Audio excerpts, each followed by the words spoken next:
Assalamu alaikum everyone and welcome to Sister Speak. Today you're joined with me, Lamisa, in the studio. I think we also have Fareen online. Fareen, if you're there, do you want to say hi? Assalamu alaikum everyone. I'm here, I'm online. Yeah, Fareen. Fareen's joining us online, and then we've got a special guest with us today, Aqsa. Aqsa, do you want to say hi? Assalamu alaikum everyone. Yes, Aqsa was a former presenter of ours a while back. How does it feel being back here? Honestly, it's absolutely amazing. And just before Lamisa even start speaking, I just want to say how proud I am of the show. And honestly, it has come leaps and bounds. the meticulous nature of the show, the refinement of the show over the pretty much of the last 6 years has been amazing. And credits to you guys. I know Mariam's not here at the moment, but a quick shout out to Mariam as well, who has and planned this show itself. And to me, it feels just so at home. It doesn't feel like I've been away. Maybe the structures have changed a bit and the room itself, but just amazing. And the sheer work and effort and hard work that goes into running a great show that has an amazing intention. Yeah. It is just so humbling to see. So you know what? Well done, you guys. Thank you, Axel. Well, you guys started it off for us, which was great. You gave us a great platform to go off. So we thank you guys for that as well. Thank you. Today we do have quite an interesting show planned for today. Our main topic is surrounding nourishing career paths into secondary education. So a really important topic, to be honest. I guess since we might have some listeners that have never listened to our show before, I'll just let you know what our show's about. So our show is a platform for Muslim women to voice their opinions on various different topics and events. We just want to let everyone know that all opinions and views are our own and that we respect all other similar or opposing views and opinions.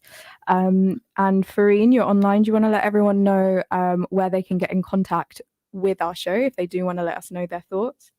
Yep, you can call us on 01582481822, or you can send us a WhatsApp message on 07779481822. You can also DM us if you have any thoughts after the show on our Instagram at sistersspeak.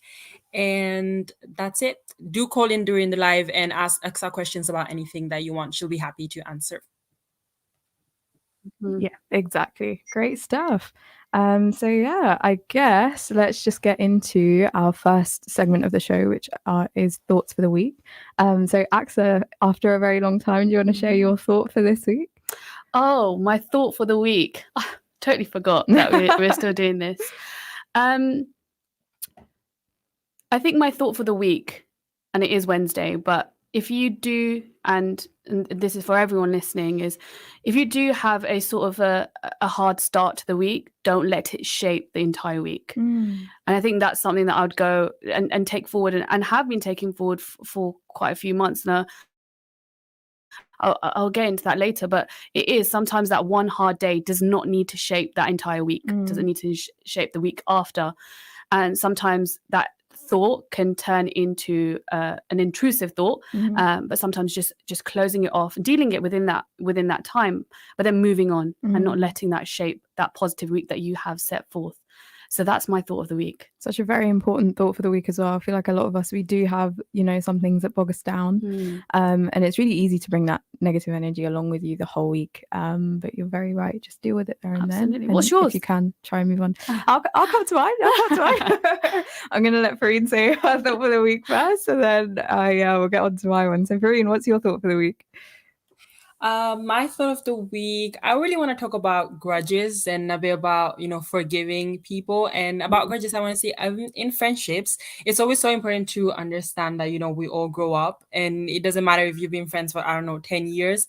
At the end of the day, people change. And if that chemistry is not there, then it's not a big deal. You're going to find someone after those 10 years that you're going to be close with. Obviously, it's sad. There's 10 years of friendship, but people change, and the way that you think change, your personality changes so much, especially after 10 years. So I think just being friends with someone for the sake of being a friend and not actually, fulfilling that friendship is, for me, in my opinion, I don't think it's worth it. And it's just better to, let it go and just, move forward. So that's my thought of the week. And I I know you said that it is sad, but actually, and sometimes it can be a happy thing. Instead, you can remember all the good times, all the good memories, and give it a good farewell.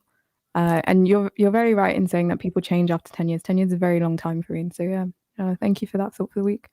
So now on to my thought for the week. So my one is kind of going off the back of your guys' one in terms of time. I was just talking to Aqsa about this before the show, about how quickly time flies. It kind of, it's been 6 years since I've seen Aqsa. So much has happened in that time. And I'm just thinking, like, I was looking back to when I first, like, in my mind, I was thinking back to when I first came into the studio, when I first had my interview with you guys. Yes. And it was so long ago, and yet it just seems like yesterday. And I was back in school then. Well, you still look the same. That's a positive. Thank you. I appreciate that. Or maybe I just looked old back then. No, full of wisdom, maybe. But yeah, it's crazy. Time definitely flies. And I guess my thought for the week really is just, as cheesy as it might sound, but try and seize the day, try and seize the amount of time that you do have. And I know it's really easy for a lot of us to waste many hours on the day, kind of scrolling through various forms of social media. But yeah, try and make use of the time that you do have is my thought for the week. Okay, I guess that wraps up our thoughts for the week this week, and I'll move on to the hot topics that we have planned. Well, I guess it kind of goes in line with my thought for the week in terms of looking back at our aspirations when we were younger and where we are now.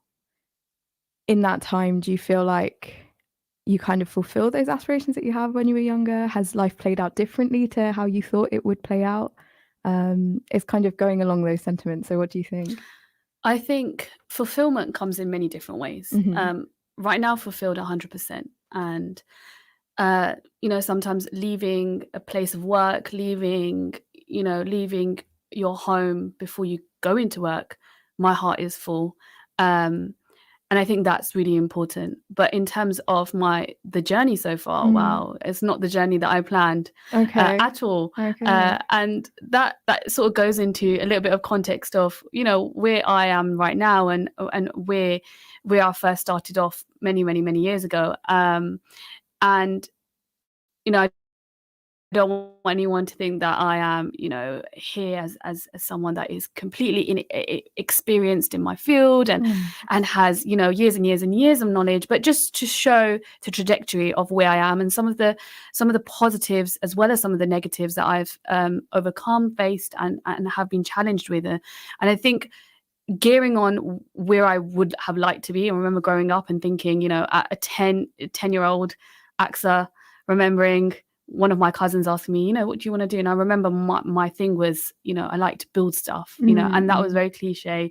Not so cliche as, when you grow up with those stereotypical ideas of being a young girl and your career aspirations are sort of rooted towards some of those, or some people might seem those as, gearing towards some of those stereotypical career roles. But no, I was like, yeah, I want to be a builder. I want to build things. And it's sort of, I never really thought of career paths. I never thought of it until I got to probably college. And that's when I started to really think about who I wanted to be. And more so into that second year of college, when you do your first set of or second set of mocks and you're gearing towards those end exams leading towards university. And I think that was the very first time that I really thought about where I wanted to go to.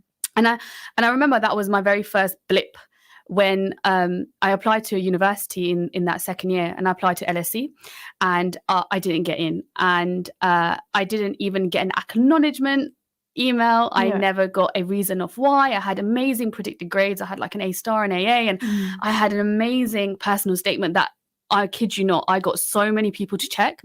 But it just didn't happen. And I remember that rejection letter coming in so early, and that really was so disheartening. And I think that was the very first obstacle I faced when thinking of career paths, was that initial stage. And there wasn't an avenue to really talk about how that felt, and how to really overcome it. And just that was the very first blip. And I look back at that and think, oh, it's not a big deal, but I know exactly how it felt at that point. It was so discouraging. And I remember just looking at these predicted grades and thinking, for what? Why do I have these when I didn't get into the university I really, really wanted to. And then I applied to Queen Mary, where I got an unconditional offer. And then I sort of set my mind, and I thought, you know what, listen, this is what I want to do. And I teach history. So I remember thinking to now, obviously I teach history, but I remember for those 2 years of sixth form thinking, yes, history is something that I want to do. And then in that middle year, that second year, it was just not what I wanted. Okay. And I remember ringing up Queen Mary and thinking, this is not what I want. I want to change my course. And I went from history to politics. Yeah. And it was just, I had a look at this syllabus. I had a look at this specification and thought, this is what I want to do. And so I changed it mid-year. And I made 2 really, really big changes for someone that played it quite safe, Okay. I made 2 changes in that year, or two revelations almost in that year, knowing that really I didn't want to do history anymore, and I wanted to go into politics, or wanting to study politics. And then, just getting that rejection really, really early on. And then I geared towards it, and I had a very good time at Queen Mary, and I thought, wow, actually, this was the right decision, the right decision, and the better choice. I've made 2 amazing lifelong friends, and who we've all gone through crazy stuff together, but we've pretty much remained very solid. And I think to myself, you know what?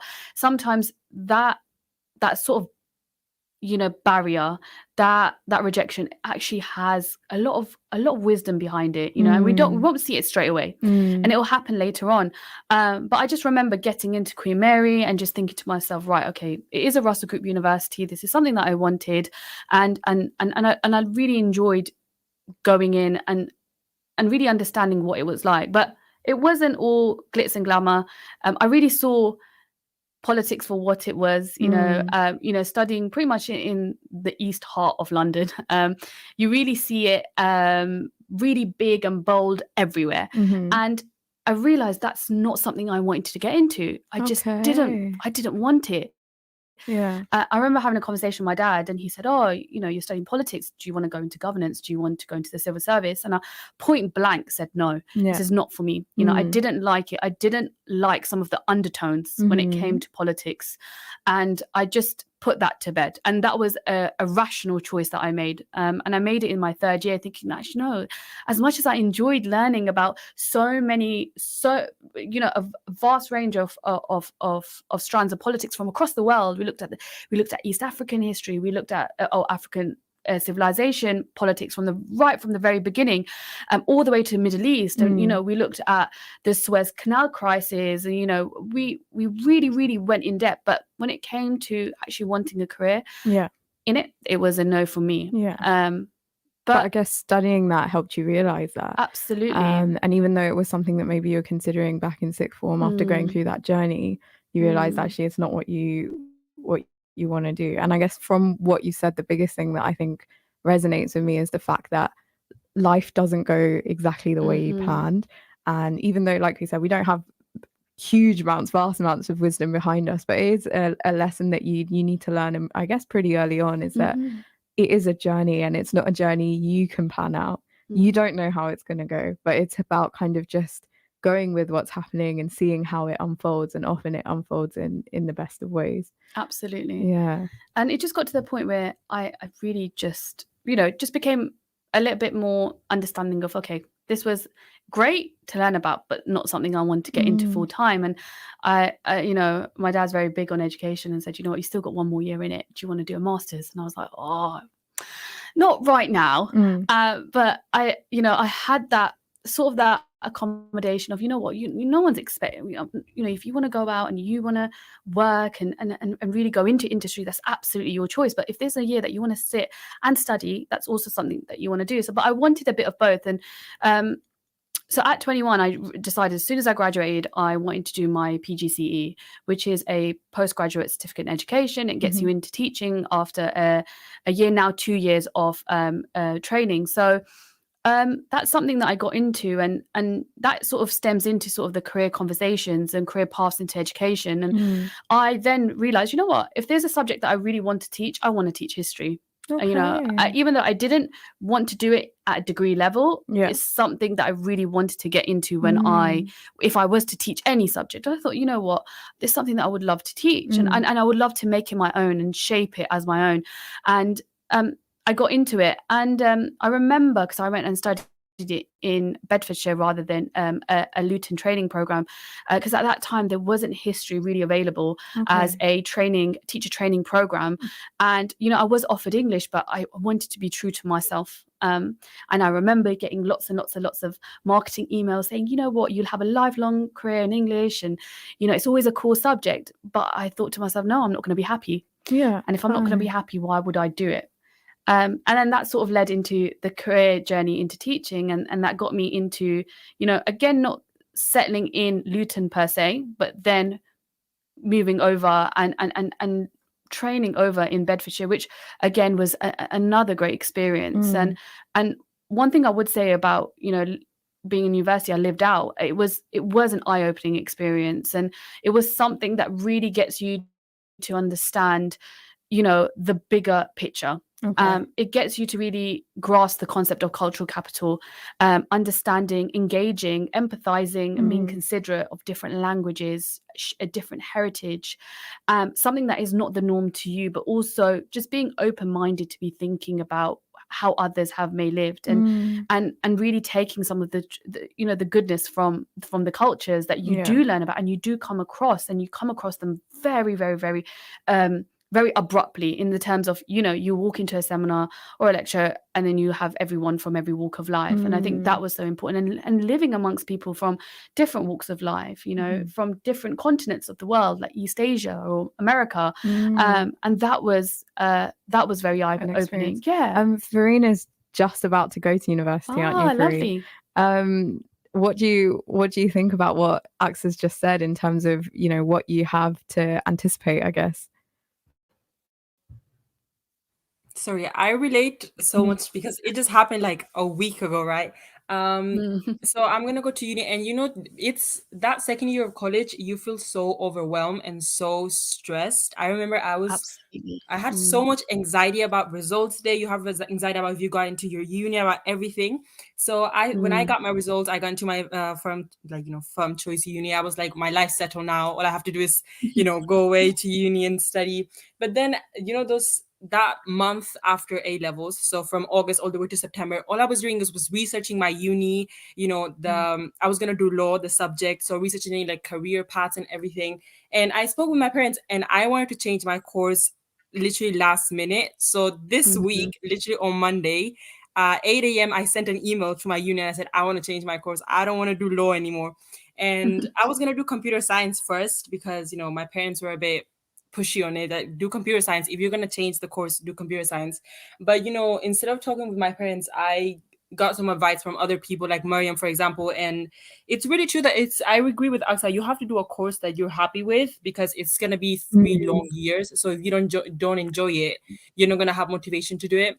But it was a really stressful period. I'm still in the process of getting my course changed, and I literally start next Monday. But Well, I guess in the future, I it will hope be it goes absolutely okay. Yeah, Honestly, 100%. absolutely fine. I hope the process goes smoothly, and I'm sure in the future, hope inshallah a year down, you'll be Inshallah. you'll be thriving in your course. Inshallah. Yeah, I guess one important question to round up this hot topic. If you thought back to 10-year-old you or 15-year-old you, and if they could see where you are now, how do you think they would feel? I hope they would be very proud. And I think it's important to stay true to yourself. It's important to know when something no longer feels right. And I don't want to put the message out there like, yeah, give up very quickly. No, that's not what I'm trying to say. It's go for it and put in effort. And you think to yourself, do you know what? You do sometimes have that gut feeling. It felt right, but now it just doesn't.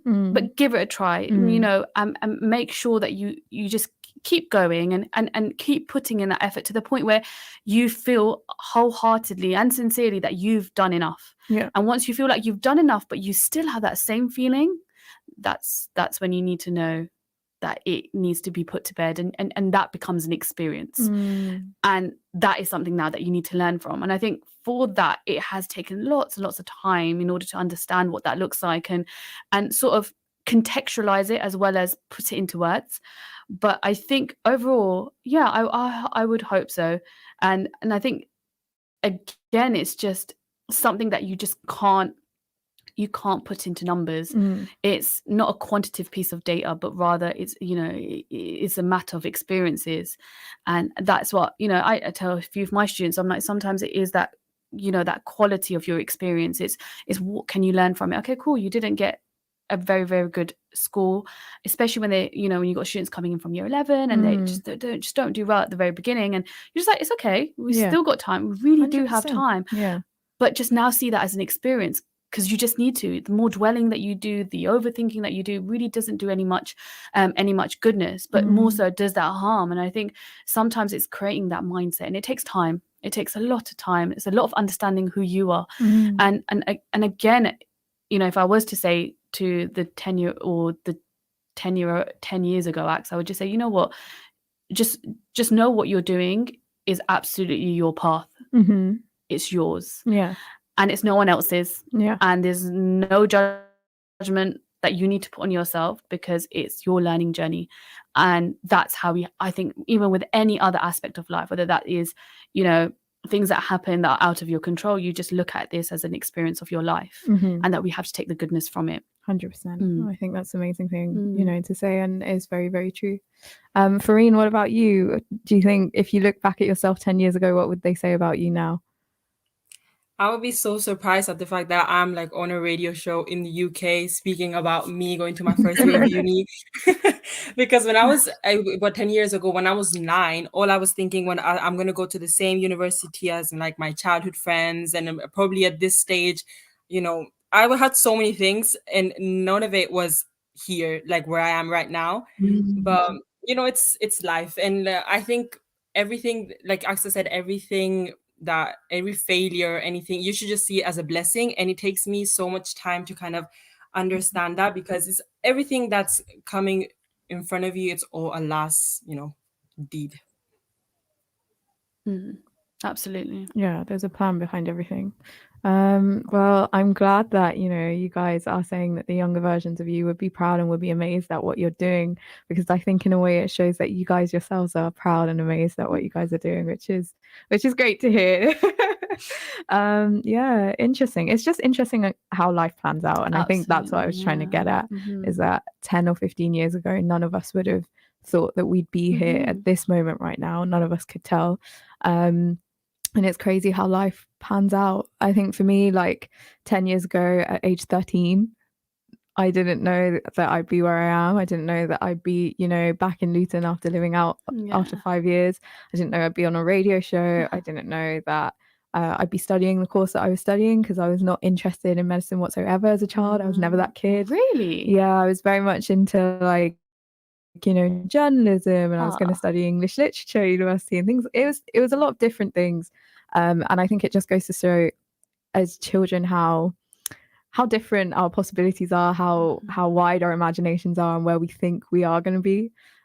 Even in terms of like life stages, I thought I'd be married by now and having kids. Which is you still got so lots of time, Lisa. I know, but it's like, as a child you think of all these things, and you're with your friends and you're in your little group, and all you do is go to school, you chat, and you come back, and then you become an adult and life changes like so much. And but we go out there, we have the experiences, and I think that's what truly makes us into the people that we are. Do you think that getting out of Luton, almost having an experience where you've lived outside of Luton, do you think that that's quite an important thing to do and have? I think I was just like you. I thought I wouldn't really come back, and that is absolutely no disrespect to Luton. I love Luton. I'm the biggest Luton advocate. Absolutely, we're so progressive, and we've got so many wonderful initiatives out there that is just making Luton on that big map. Okay, and that's not just our football, that's just so much more that's going on behind the scenes. I think having that experience is very beneficial, and it's positive, and it's going back to what I just previously said about the concept of understanding and being empathetic and being compassionate. And one of the best things that we can ever do in life is be compassionate. You know, anyone can have empathy, but compassion has solutions. When you're a compassionate person, you make those solutions. You know, when you see something and you think, wow, oh my God, that person, had a different upbringing and maybe doesn't see the same, or maybe doesn't have the same views as me. And that, and we see that with our young people today. As soon as it's like, oh my God, they don't have the same, I don't know, religious view or political view as me, that's it. We're not talking to them anymore. And I think we're starting to change that a lot, and it's coming from the young people themselves. You know, you had that, and I remember growing up seeing that in young people, and now it's almost like putting a sort of a line towards that and thinking, you know what, actually we still have to be empathetic to each other, but then me just understanding your culture shows my compassion towards, and now let's come up with a solution. And I think that's something that we'll continue on in the second half of the show. I'm so sorry to have to wrap it up there, but please do join us after the break. Inshallah, we'll be delving more into that and more into our main topic, which is nourishing career paths into secondary education. But we'll see you then. Assalamu alaikum wa rahmatullahi wa barakatuh.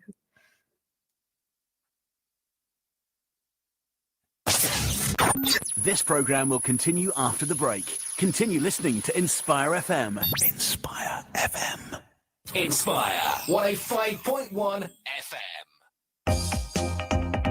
Assalamu alaikum. My name is Shahid Quest and I am the owner of Venue Central. My name is Riyadh. I'm the Luton Council of Faith. My name is Natuvais Solanki. I'm one of the co-vice chairs of Luton Council of Faith. My name is Hobart. I'm Inspector for Bedfordshire Police Community Cohesion. My name is Mushtaq Koyes. I'm the organizer of Community Awards. My name is Mamnoon. I'm a local resident of Luton. My name is Fab. I'm from Masjid Bilal. My name is Imran Khan. Keep listening to Inspire FM.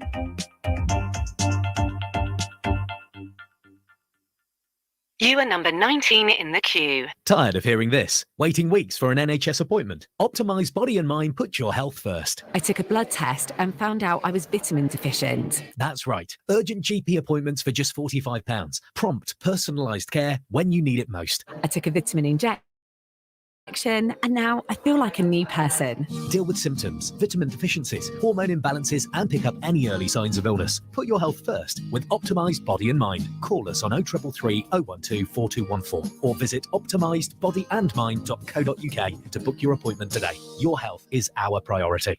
Luton's most luxurious venue for Asian weddings is now Bor. With 2 venues to choose from, Venue Central can provide the ultimate setting for your wedding. 2 huge venues, 1 high standard, right in the centre of Luton. Visit us online today at venuecentral.co.uk or call us now on 01582 451 767. Venue Central, affordable luxury in a central location. Assalamu alaikum wa rahmatullahi wa barakatuhu. Bismillahir Rahmanir Rahim. قال النبي صلى الله عليه وسلم أد الأمانة إلى من ائتمنك ولا تخن من خانك.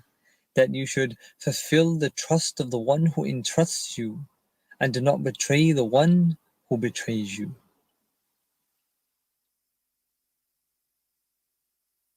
Hi, I'm Dr. Neha Sekri. The early signs of a heart attack can vary. The most common include squeezing across the chest, a feeling of unease, and a sense that something just isn't right.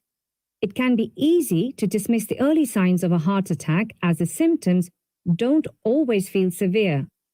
It's never too early to call 999 and describe your symptoms. Your NHS is here for you.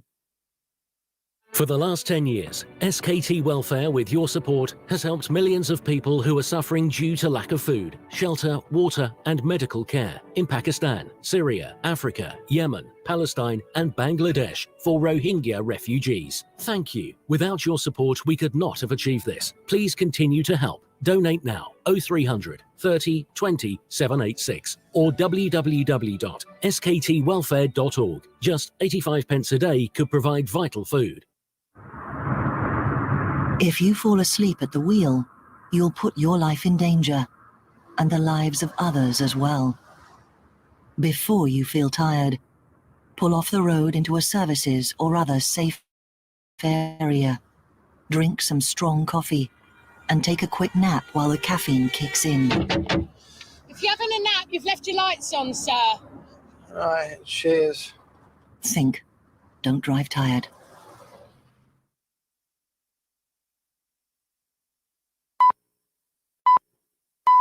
From the studios of Inspire FM, the time is now 6:30.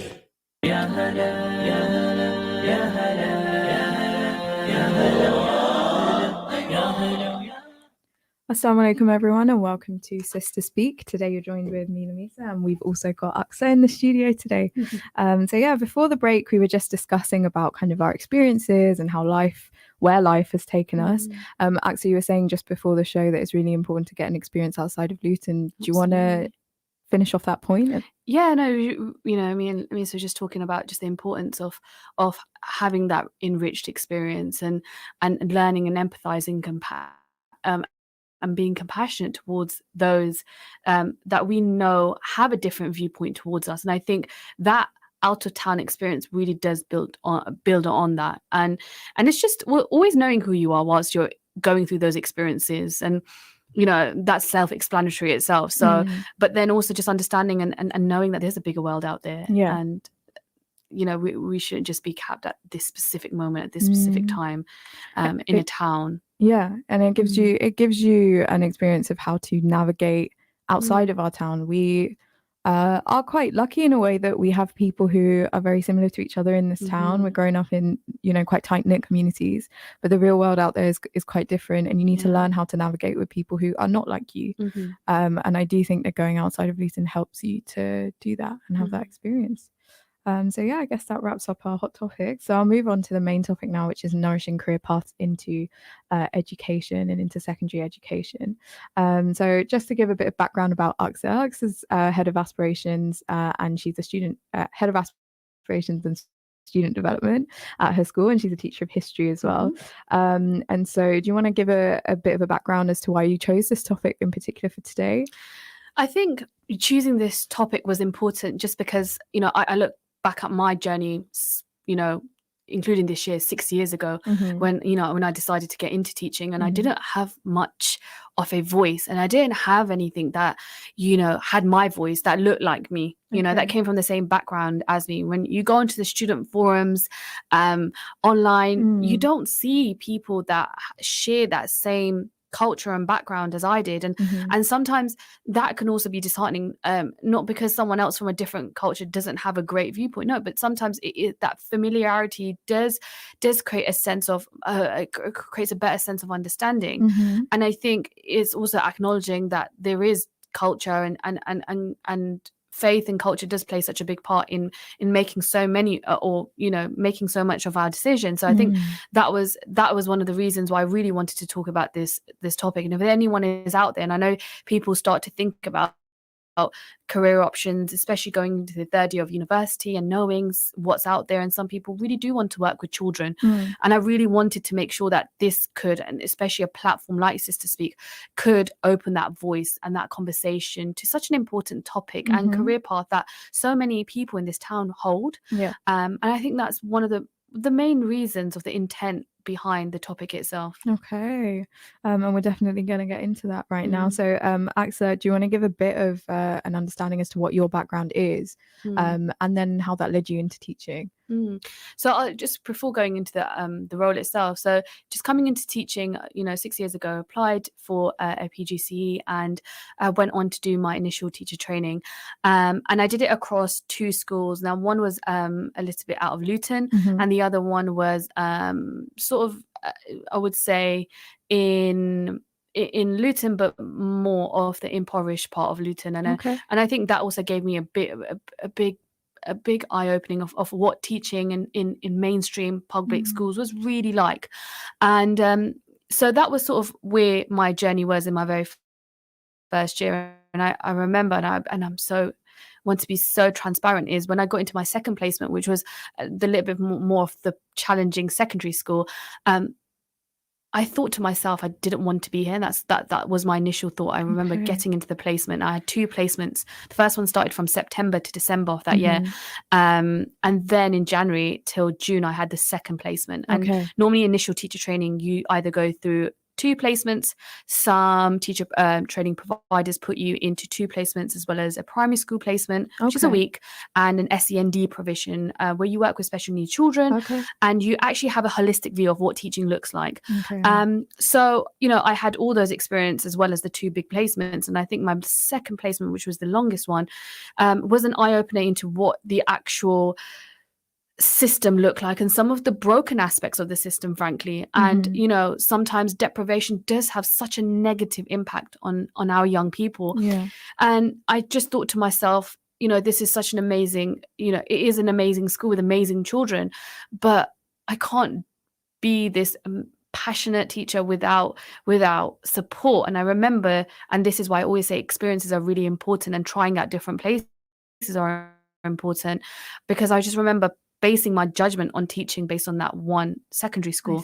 And you know, I just remember falling a little bit ill in that placement as well. And sometimes I just feel like I just jumped to conclusions and sort of put 2 and 2 together and said, you know what, the reason why I'm falling ill is because of this placement. But I don't think that was the case. It may maybe be a contributing factor, but not the initial factor, not the main one. So, you know, I was really a bit disheartened about that. But then, you know, I got into a job, into teaching, not the 2 placements that I had, but actually got into Denby High School, and which is the current school that I'm teaching at the moment. And it is, funnily enough, my secondary school as well, and which is quite a unique experience. But I never thought I would go back, and that was the thing. I always say I never thought I'd go back. I had, you know, when everyone's applying in that January window, I just remember applying to so many different schools inside and outside of Luton, and I just went to a few placements. I went to a few interviews, as well as going out and actually looking at the school. And I just remember having a conversation with one of the former deputy heads at the school, and I just felt to myself at that point, that initial point in January when I was starting this brand new placement as well, and going to the interview to Denby, I just thought to myself, you know what, if I'm going to if I was going to get into teaching in my town, I want to really serve my own community. And that's what, you know, that's what I wanted to do. And I remember just having this really, really in-depth conversation with a former deputy head of the school who actually interviewed me. And, you know, we just spoke about challenges, we spoke about deprivation, we spoke about so many things towards the end. And I just felt like, okay, I've had a very warm conversation here. And again, I just you know, was offered the job, and I took the job. And I think, you know, that in itself, some people end up taking a job in their training school, which is absolutely fine. And then, you know, uniquely just took a job at the secondary school that I also went to. And I think that in itself was an experience. Now, you know, I remained a teacher from that point. So I think I graduated with the initial teacher training in 2019, and up until 2023 now I'm still in the profession. And there's been so many different development opportunities that has got me to, you know, the role I am in today. But one thing I would always say is, especially within teaching, is and I hope I have the same opinion in about 5 years or 10 years if I'm still in the profession, is never lose sight of the passion of teaching. You know, you can get sidetracked with roles and responsibilities, because it's, you know, it's so much about teaching, as well as pastoral, as well as safeguarding the children and the protective nature of those children. But always, you know, just understanding and really, really meticulizing your skill. And your skill is always as a teacher, and this is again a personal view, which you've said at the very beginning of the show, but it's always important to know what your bread and butter is. And I think as a teacher, your bread and butter is your teaching. And I think that's what I would say anyone that's going into a profession like this, you know. And if you want to develop, just always know that part of the profession is so important, you know, and it sets the tone of who you are, and your willingness to want to give them a better future, you know, give students essentially a better future. And I think that's really, really important. On that. Was that one of the main kind of reasons as to you going back to the school that you essentially went to when you were younger, in terms of trying to give the kids now a better experience as well? Obviously, I'm sure the experience that you had during school was good as too. Yeah, absolutely. But it's always about improving and building on things that we've had in the past, right? And I don't, you know, I would never go in and criticize institutions. No, of but, course not. You know, I think it's more so refining yourself and refining your profession and seeing what works for you. And I think that's so important. I think rather than the structure itself, it's more, and the institution itself is rather refining your practice. And once you refine your practice and you build on the teaching skills that you have, let's say, were first introduced to so many years ago, I think that's so important. It's making sure that you're really looking at those small minor experiences that you went to and trying to refine them and better yourself. And then you'll start to see the environment change around you as well when you do better yourself. And I think, going from that point to, whereas I am now, has been so many different development points. But I remember for the first 3 years of teaching, I just stuck to teaching. I didn't pick up any, what we call teaching and learning responsibilities, which, were abundant and were always there. But I just remember saying to myself, listen, you need to make sure that you need to be adequate at something, and you need to know how to, refine what we call pedagogy. And I really wanted to make sure that I had the skill set before I went in and, commanded or, wanted to coach anyone else. I really wanted to make sure that I coached myself, essentially. And last year, I decided, it's time for me to get into some type of leadership role, and that's when I was offered an acting head of history role at the same school. And that was an experience in itself, because it was middle management, you're leading a team and leading a team of people that were older than me. And I think, again, it came down to experiences. It's knowing how to talk to someone. It's the communication and social skills that are really, really important. So I think having that balance of where you have your teaching, you have your subject knowledge. It's also knowing when you get into a middle leadership role to really know and navigate. And you might not do it perfect the first time around because it's something new, but just having that moment to talk to one another in your team. And then this year, I was lucky enough to, get into a head of aspiration and student development role, where it's pretty much looking after the careers aspect across the entire school, as well as sort of raising the aspirations of students, not only, not just through academia, but more so, that outside experience, that self-development experience. And I think that's where I didn't really think that I would, would have been 2-3 years ago, because I always felt that I was very curriculum, subject knowledge. And, and that was maybe pushing myself a little bit more on my teaching and getting into editorial. But I just thought it was just important to, again, have an experience and see what it's like itself. And see what you can do in those other roles as absolutely. Well. In terms of, the roles that are available for teachers, for anyone who might be interested, or actually for anyone who hasn't even thought about teaching yet, in terms of where teaching can take you, do you want to touch a bit more about that? I think, first of all, you need to just understand that there are different routes into teaching. I'm a secondary school teacher, but I have friends who are primary. And I think it's important just to understand the difference between the two. Yeah, go ahead. And I would always say, when you are applying or wanting to get into initial teacher training, is go out and go to different schools before you get into actual teaching. Just because someone says to you, oh my God, you will make up, and you might have heard it before with anyone else, but you will make a great primary school teacher. And it's just like, but maybe her or his heart might be set on secondary school. But I would always say, go out and really get a week worth of experience in a primary school, in a secondary school. Get a week experience. If you think, secondary school is something for me, I want to work with a little bit of more of the older children, then go to a really, really high attaining, academically bright school where the attainment levels are very, very high, and go do a week there. And then do a couple of days at a school that you know of being more on the challenging side, and think, which type of school would I want to work in? Am I ready to take on massive challenges of, pretty much deconstructing and reconstructing an institution that hasn't done well so far, and being a part of that journey? Or do I really want to make sure that I'm challenging myself intellectually and wanting to be in a school that there are and is a high level of attainment?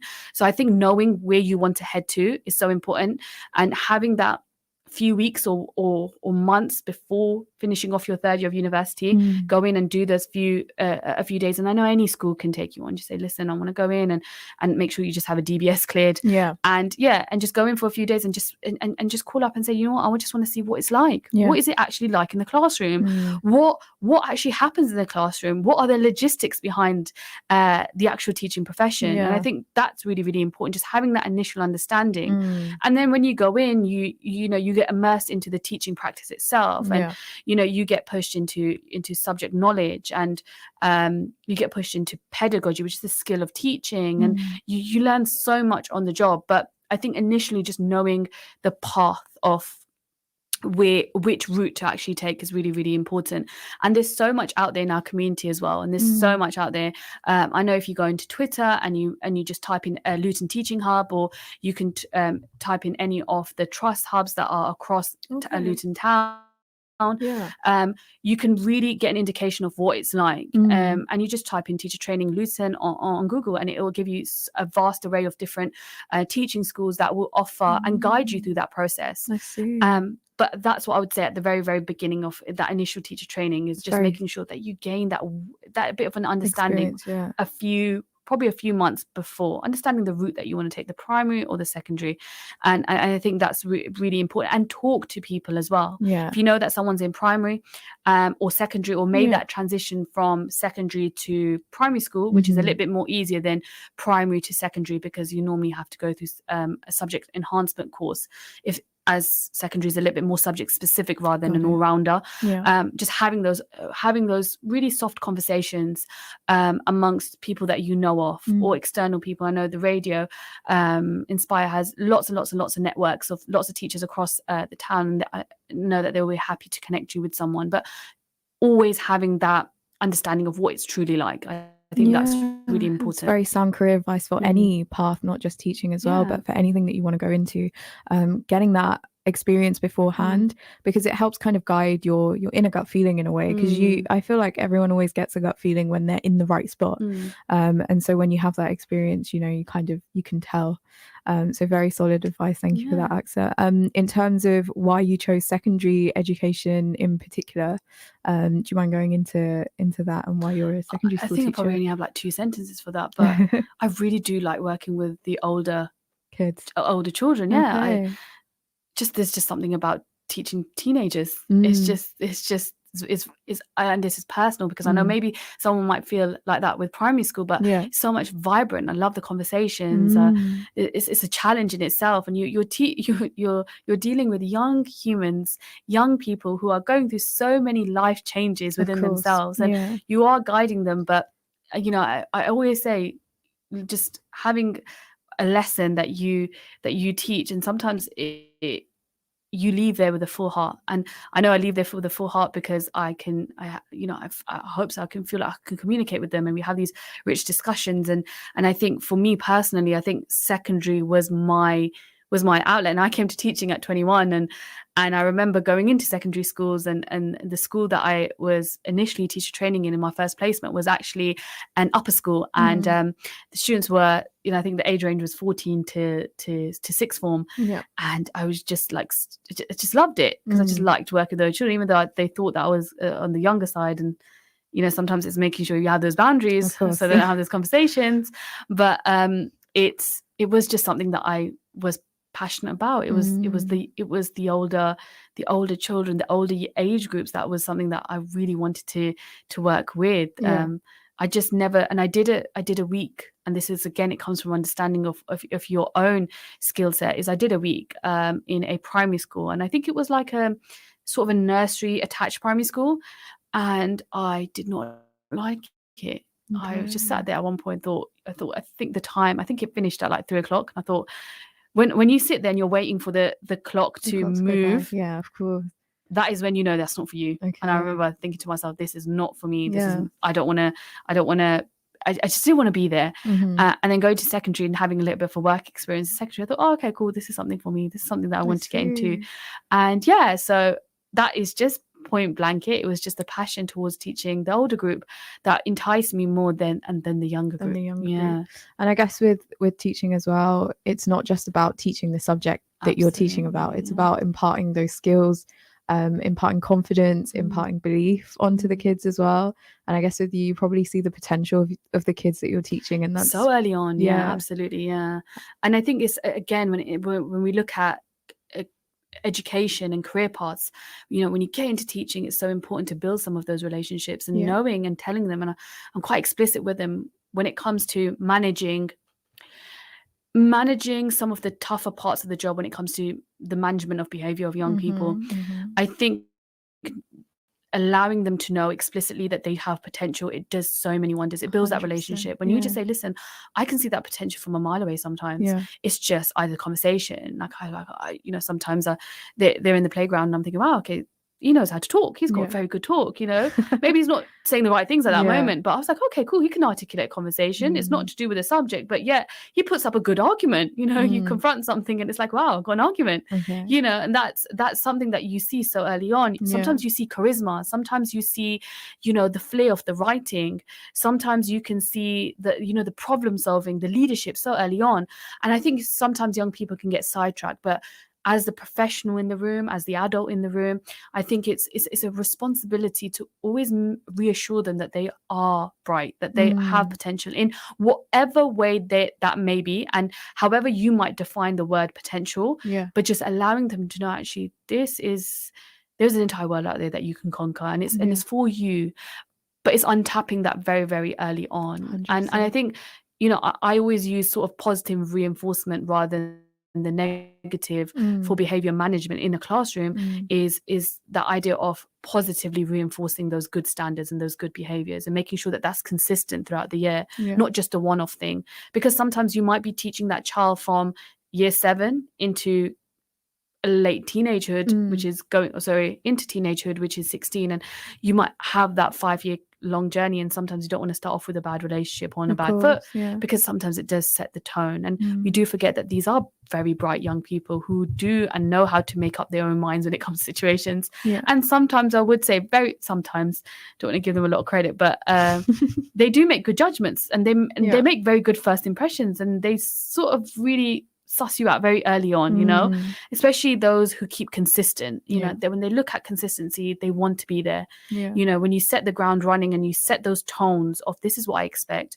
is that something that sort of plays into then the second year or the third year, whether that's them going now into GCSE. And I think that's really important. We don't really talk about the aspect of behavior management. You think of behavior in a classroom, you think, oh, a teacher shouting, or someone laying down the rules. No, sometimes it is that conversation at the end of the day, just speaking to that child, talking to them about the potential.